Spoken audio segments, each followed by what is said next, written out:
Morning mga paps, meron tayong customer ngayon dito lang din mismo sa Montalban, sa San Isidro. Kapitbahay lang natin to. So, ang gagawin dito mga paps is palit cable, throttle cable. So katulad na nung previous na video ko, isang ginawa ko is pinalitan ko siya ng hindi na magbabaklas. Kasi ito yung senaryo pag once na magpapalit ka ng cable mga katropaps, no?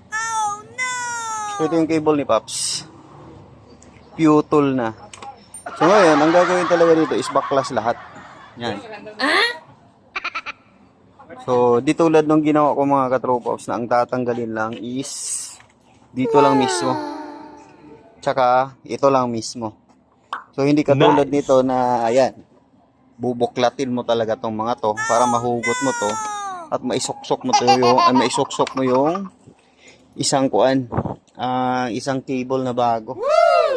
So, yan siya mga katropaps, no?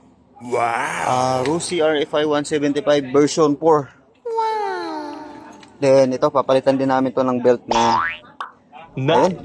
Balikan ko kayo mga katropaps, no? Pag matapos na, may kabit na natin to. Napalitan na natin to. Alright. Panggilid mo, belt mga katropaps, no? So, yung stock nito is bando. Size is 81819.728T. So, yung nilalagay ng iba is kulay green na ganito pero 819. Then, sa akin naman, katulad nga nung nakakabit sa akin doon, is 83520x30 na power link. So, konti lang naman difference nito. Mahaba ng konti lang to, 1mm. Walang pagpag to. Okay, kabit ko muna.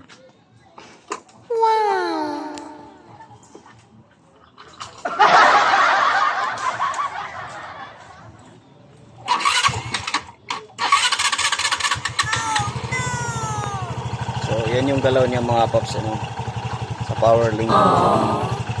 Anong center spring mo nito?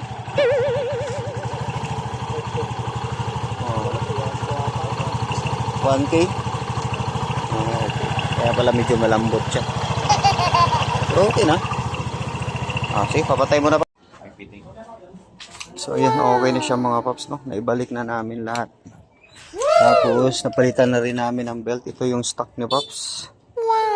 So, medyo matagal din yung buhay nito kasi umabot din siya ng 25,000 daw yung tinakbo. Yes! Tapos yung belt niya, ganun din. Wow! Ito yung belt niya. Inabot din ng 25,000.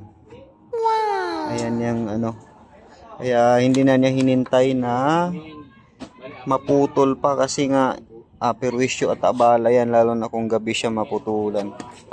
Nice! Okay, tapos yun, change oil na rin si Pops.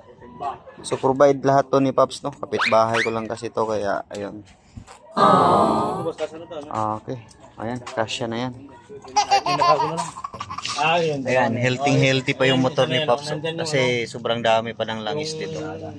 So, ang pinaka-importante lang talaga sa motor is alagaan talaga sa langis. Kasi mas mahal ang gumastos ng makina pa-overhaul, palit ng block tsaka piston kaysa sa langis lang.